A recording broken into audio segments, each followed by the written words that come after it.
Hello everybody, I hope you're doing well and having a good time. Now, if you'd have told me last year that I'd be playing a pirate Yakuza game, I'd have never believed you. But here we are. I'm talking about the new RGG title, Like a Dragon Pirate Yakuza in Hawaii, which I'll just call Pirate Yakuza from now on. This fever dream is set after the events of Like a Dragon Infinite Wealth, and is actually a canonical entry to the Yakuza / Like a Dragon franchise. This is the craziest addition to the series, and I don't think anybody was expecting it. Which says a lot because this series has gone places in the past. Despite Pirate Yakuza being the 11th entry in the main story so far, it's still accessible to everybody. Longtime fans and newcomers alike will find tons to love in this game. I personally think it's a great way for players new to the franchise to experience a little taste of what the Yakuza franchise has to offer. In this game, you are the legendary and lovable pain in the ass Goro Majima. He is an ex-Yakuza and former vice chairman of the Tojo clan. You wash up on Rich Island and are helped by Noah, a 10-year-old kid who will be your main companion for a large part of the game. Shortly after, you're attacked by a pirate named Keith. You'll have to keep beating up this wannabe swashbuckler who keeps getting your way throughout the game. After you complete the tutorial area, which takes roughly about an hour, you will hijack your very own galleon and start your journey exploring the seas of Hawaii. This game is totally and unapologetically a Yakuza game. If you're looking for a reason that Hawaii in 2025 is full of pirates, then you're not going to get it. This game pushes the wild world of Yakuza to its limits, maybe even beyond. Some people might find this hard to accept, but if you're ready just to smile, wave, and embrace the crazy, then buckle up because it's going to be a fun ride. I want to start this review off talking about the core gameplay, so everybody knows what they're getting into with this title. This game takes place over 3 main islands, them being Rich Island, which is a small starting island you begin on, Honolulu, a much larger map which serves you for most of the game, and the pirate capital, aptly named Madlantis. You will also swing by Nele Island, but it's a very small zone that's pretty much there just to serve story purposes. When you're not in any of these zones, you'll be exploring the open ocean. There's a lot of expectations that need to be set with the ocean, that I didn't see explained before release. Firstly, it's not one big open map, the ocean's actually segmented into smaller instanced areas. They start off very small but get reasonably big later on. You travel between these segments using a fast travel system via lighthouses that are scattered around the map. Sailing in these zones works differently than I expected. You travel through these rings, which I'm going to call boost rings, and they basically speed you up and guide you through routes between the islands and points of interest. I found this initially disappointing. I was expecting something more akin to Black Flag, but after spending some time with the game and realizing that all the islands are instanced, I can understand why they did it this way. You can choose to ignore the path given, but you will travel a lot slower and most likely end up going to the same place the trail was taking you anyway. While they could have just made the boat faster and let you travel freely, you very quickly realise that the ocean exists purely as a corridor between islands and activities and nothing else. The whole naval system has a very arcade-like feeling to it, which is why, after a while, the boost rings felt fitting when looking at the bigger picture. I didn't think the system was bad, it's just not what I expected. Setting these expectations will help avoid that adjustment period for others. Of course, the ocean is also full of enemies that need to be sunk. Naval combat keeps the arcade vibe, but I believe it needs some improvement. Ship combat feels simple and repetitive, and it takes time to reach a level where it feels more fun and engaging. The ship has 3 main weapons, the portside cannons, the starboard cannons, and the front-mounted machine guns. You can customize all of these weapons and the ship's style, which is great, and I'll discuss that later on. These weapons start off very basic, standard cannons and machine guns on boats, but you can customize them later on, unlocking new weapon options by crafting them with materials you gather. These are gathered by exploring the map and defeating enemies at sea. You can customize these weapons to create different types of cannons that can inflict different ailments, from flamethrowers to laser cannons. The laser cannons, for example, shoot a beam of energy for a duration of time, damaging anything they hit. This is accompanied by the ability to rocket boost your ship around and drift your boat. It's best not to question it. On top of the weapons, there's also crew customization and ship upgrades. Ship upgrades use a very simple linear system. You can buy upgrades with cash. These upgrades improve things like your crew capacity or your ship's health, for example. The crew themselves are people that you recruit throughout the game, who have stat lines and traits. Some members might be bad at fighting, for example, while also excelling at cannons and ship repair. Others may have strong traits that means they might make a good first mate or boarding party leader.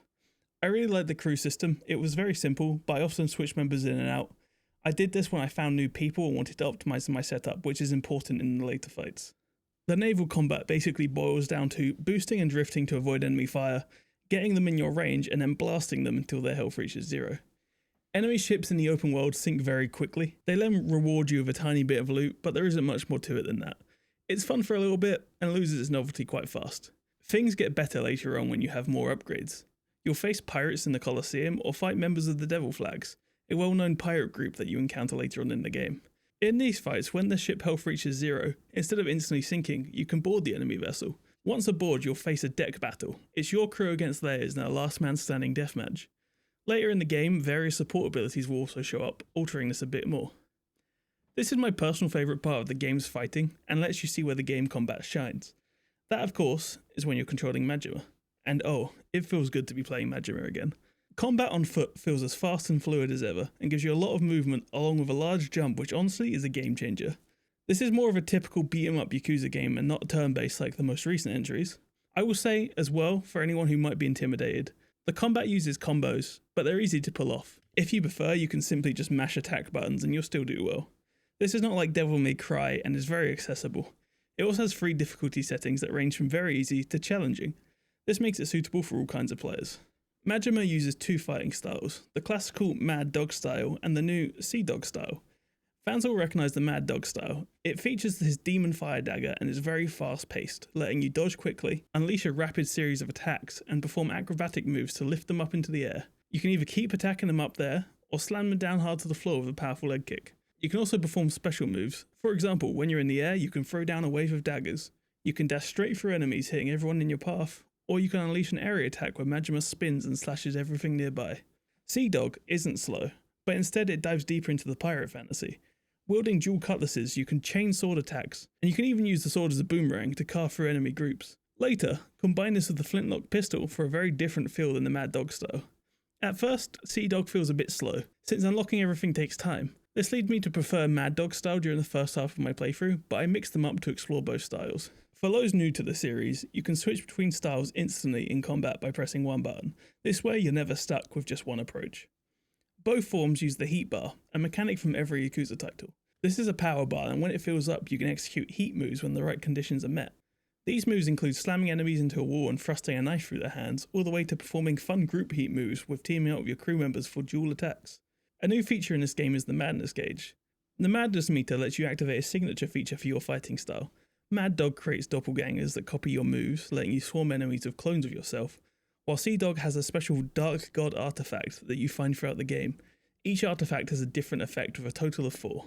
All the Madness abilities are very powerful. I found them to be a great addition, making combat more enjoyable and fitting Majima's crazy character, especially for those who know him from previous games.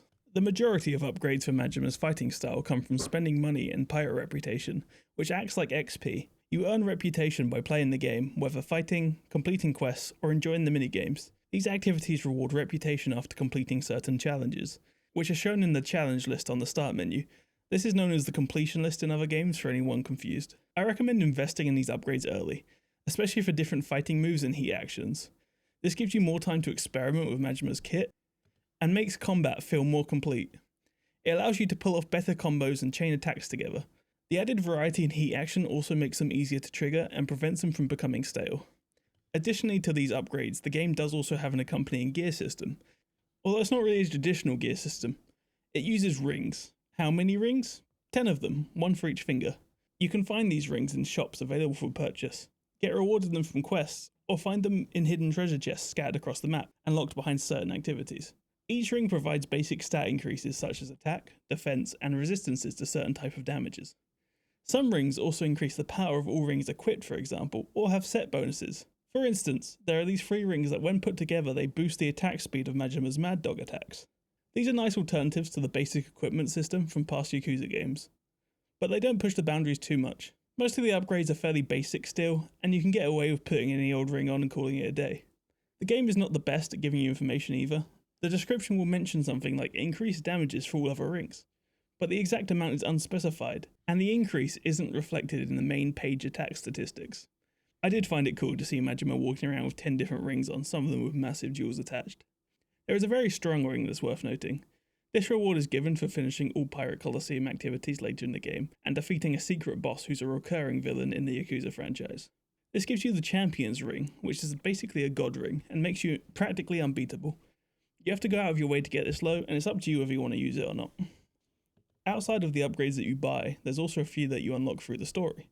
One key one that I've not talked about being the grappling hook. This gets added to the Sea Dog's arsenal, giving you new offensive mobility options, which helps make up for the lack of defensive mobility that the Mad Dog style has. The grappling hook isn't only an upgrade when it comes to combat, but it also adds options when exploring the world.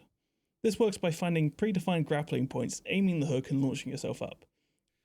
This seems like a great addition on the surface, but it feels very underutilized.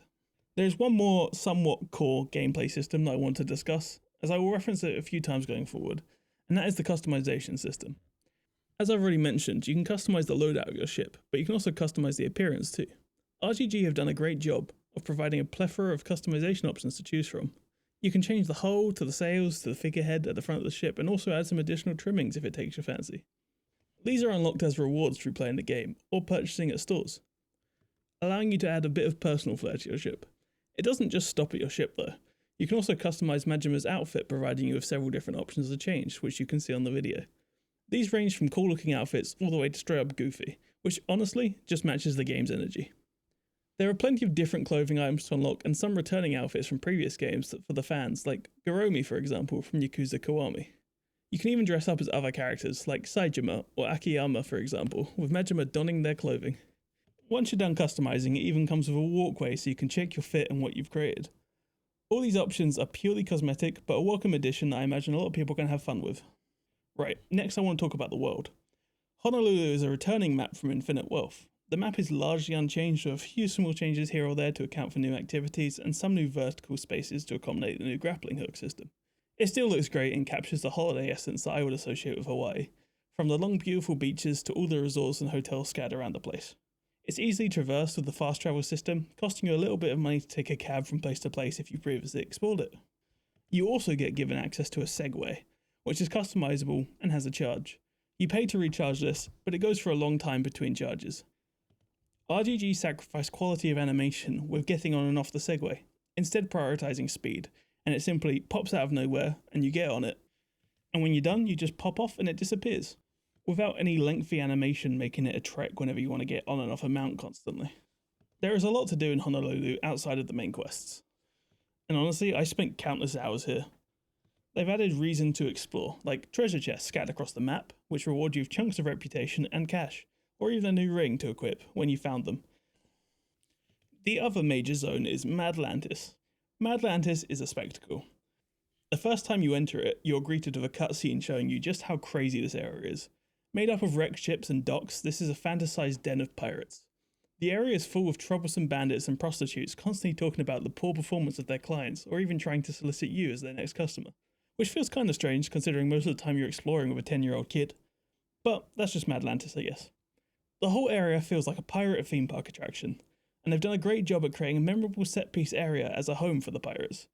The map is nowhere near as big as Honolulu, but has a lot of things to do and places to see which I will touch on shortly. The last explorable zone is Rich Island. This is where most of your story initially begins. Rich Island kind of acts as a home base. Here you have your shack fitted with the Sega Master System console, which you can collect old video games from around the world and actually play them. It also has a farm to feed animals you pick up along the way, which provide you with produce, and also planters to grow crops, and that's about it. To be honest, I didn't find myself coming back here very often, as most of the things I listed above can be done on your ship. Honolulu and Madlantis, however, are full of things to do and people to visit, on top of the treasures to find when exploring. Aloe Happy Tours returns, which is basically a photo rally which rewards you with cosmetic items by taking pictures of landmarks and locations scattered across the map. I actually really like this, as it got me paying more attention to the map and really tested my knowledge of some locations. Like most things in this game, if it isn't your kind of thing, you can just ignore it, or you can Google locations and follow a guide if you want the rewards but don't want to partake. The shops in this game also felt worth looking around, with the new ring system and customization options talked about in the core gameplay section.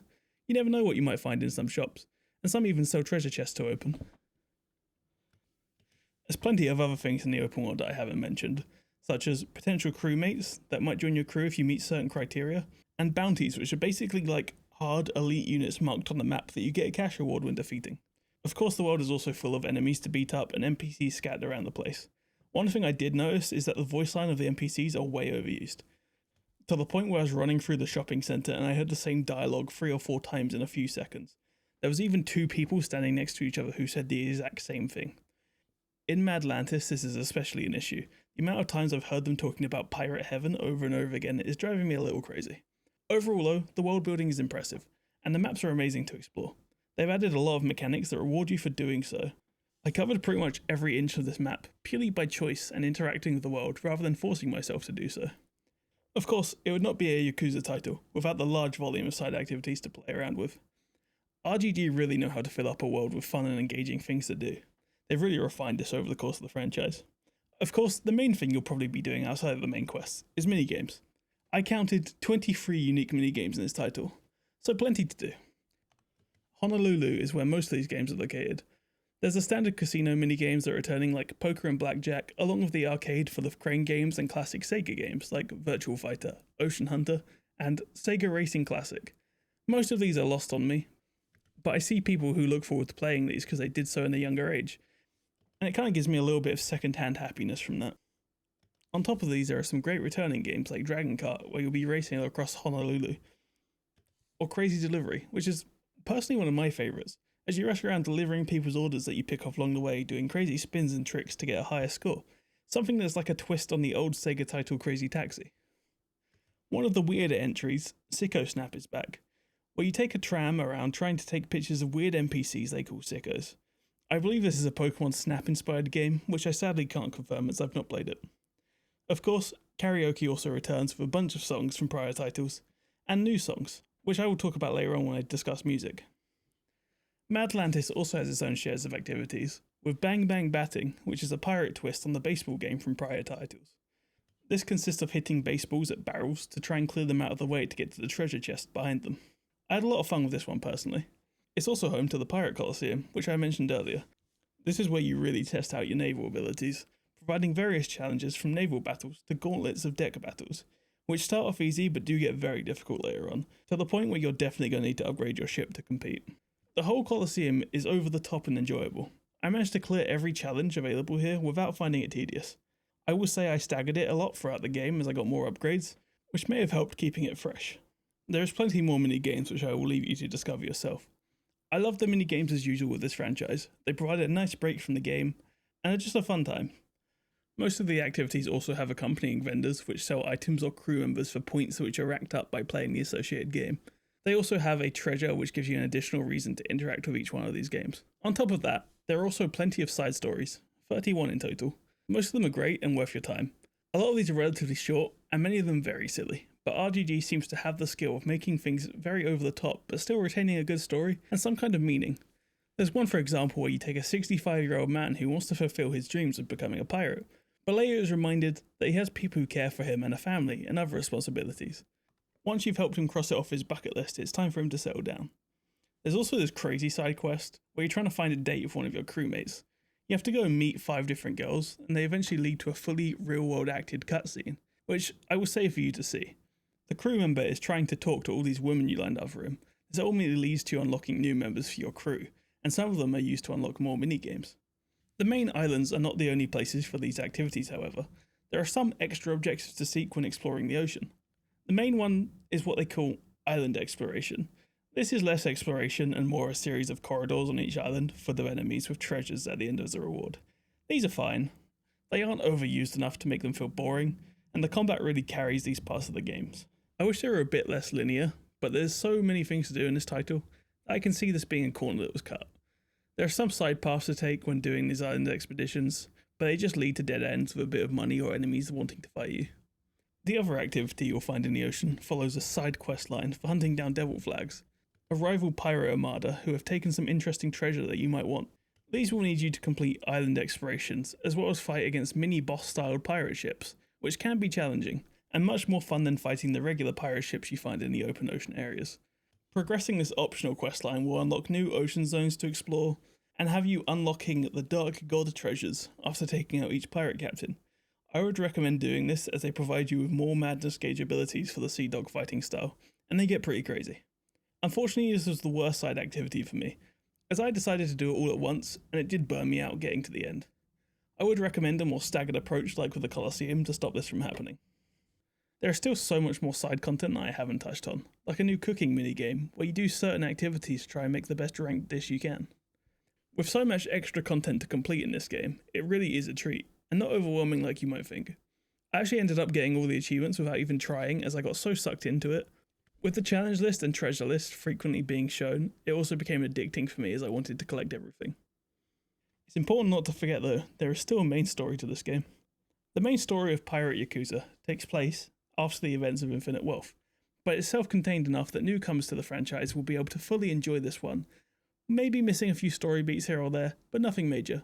It manages to blend a standard Yakuza-styled story and the politics of the Japanese underworld with a great pirate tale, which sees Majima and his companions hunting down the lost treasure of the Esperanza, an old vessel that sunk over 100 years ago. After waking up on the beach and losing all of his memory, Majima teams up with Noah, the 10-year-old who helped him recover, his father Jason, and Masaru, the head cook of the ship that you ended up taking over. He's also accompanied by Noah's pet tiger, coincidentally named Goro, which Noah says is not a tiger, and people just accept it, because why not? There is also some returning characters from other Yakuza titles that you'll meet and join your crew along the way. The game really leans on Goro losing his memory and trying to find out who he is and why he's in Hawaii. This is one of the reasons why the story is great for newcomers. It also gives RGG considerable flexibility with Majima's character, as his actions aren't constrained by past events, a choice that they execute on very well. It does a great job of telling an epic pirate tale while also providing some comic relief at times. Some parts feel very heavily inspired by movies like Pirates of the Caribbean, for example, where even the way Majima moves when he's running away from a boulder or fighting on top of a pirate mast, for example, feels very Jack Sparrow-esque. Despite being such a left-field concept for a Yakuza title, RGG once again manages to nail the story, leaving me satisfied at the end of it. There's even a post-credit scene which ends up explaining why Majima was in Hawaii to begin with, and it's very heart-wrenching for the long-time Yakuza fans out there. But what really tells the story is the friends you made along the way, as the game puts it. Each member of the main crew feels memorable with their own stories to tell. While it doesn't go as deep to say Ichiban's crew in Infinite Wealth, it does a lot to build these characters up in a short amount of time. They have front-loaded the story a bit with a lot of exposition to help with this, which does slow down the overall pacing of the game in the opening hours. But bear with it and you'll find it starts to fly by. The Drink Link system returns, which further helps add context and backstory to the supporting cast, allowing you to enter conversations with them when exploring Honolulu or the ocean. When all the dialogues have been heard, it will trigger the opportunity to sit down with the characters for a one-on-one conversation. This helps developing a bond with them and also provides an upgrade to their status, which gives you an additional reason to do this. By the end of the 15-hour main story, I enjoyed my time with each of the characters. It didn't really feel like any one of them was lacking. This is something RGG do really well.